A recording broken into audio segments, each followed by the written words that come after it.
on his cabinet nominations, having chosen nearly a dozen to round out his incoming administration. Our latest CBS News poll finds 59% of Americans approve of how Trump is handling the transition.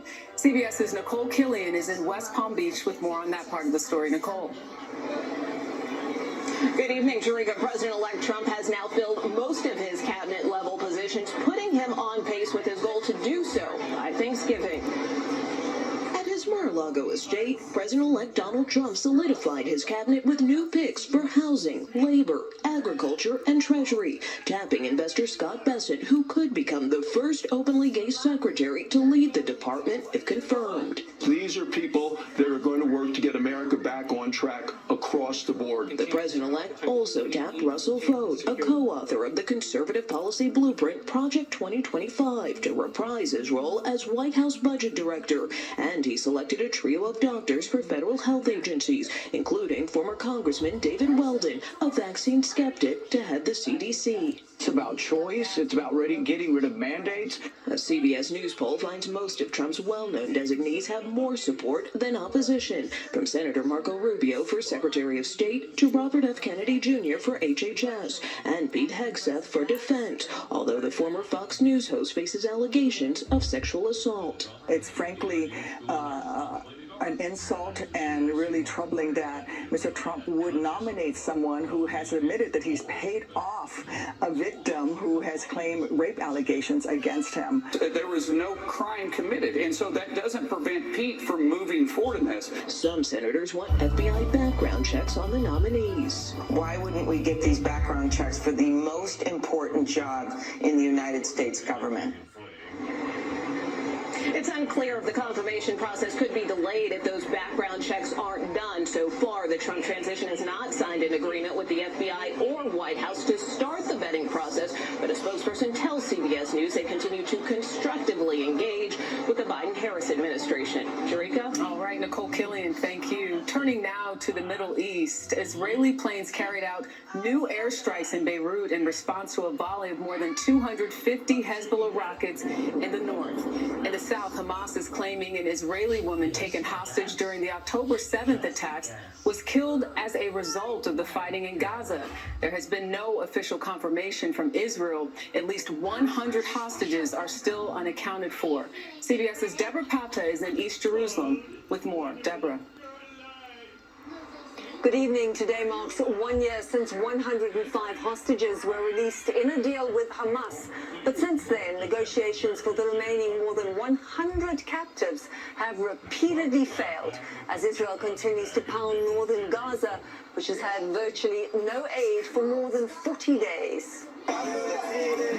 Nearly everyone is hungry in Gaza.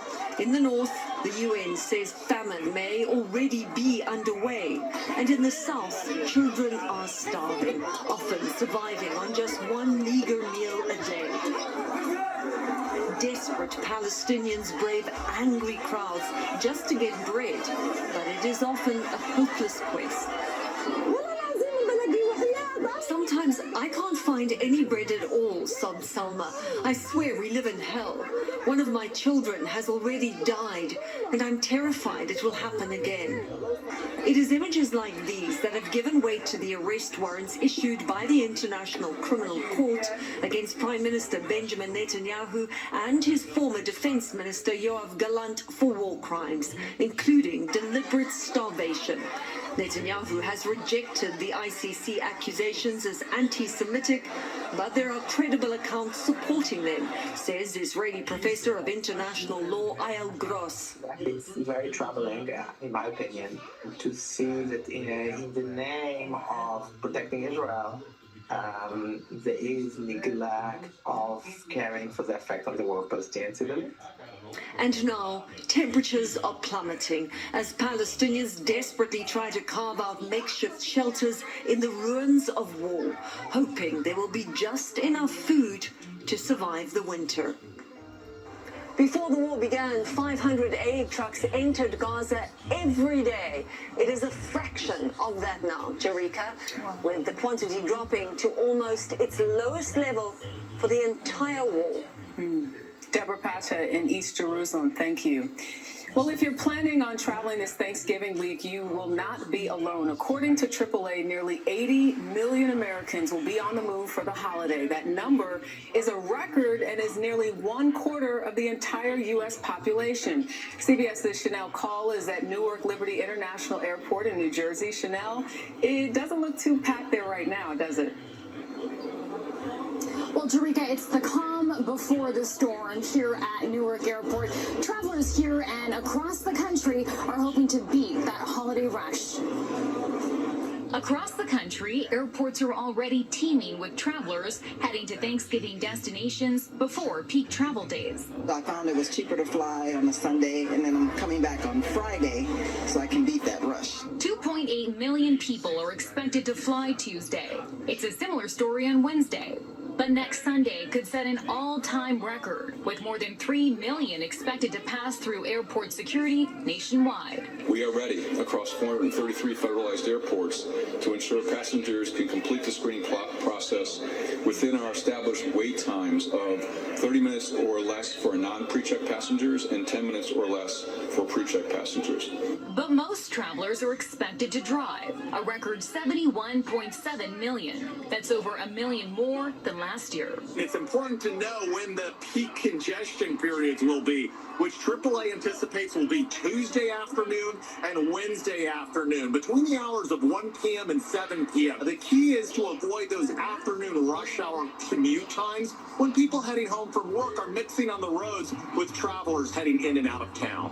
One bright spot for road warriors, gas prices are lower compared to last year, and the average price per gallon could dip below $3 by Thanksgiving.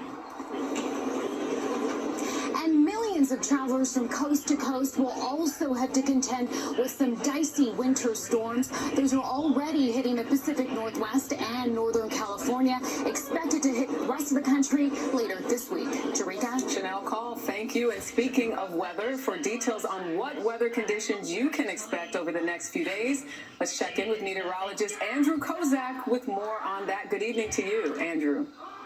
Yeah, good evening, Jerika. Of course, a busy week of travel ahead, and we're going to start in the Pacific Northwest, where more showers, thunderstorms, and, of course, snow in the higher elevations are still being fueled by that atmospheric river. We're going to start off with snow, and we have plenty of it from the Sierra Nevada mountains this week with an additional 2 to 3 feet of snow.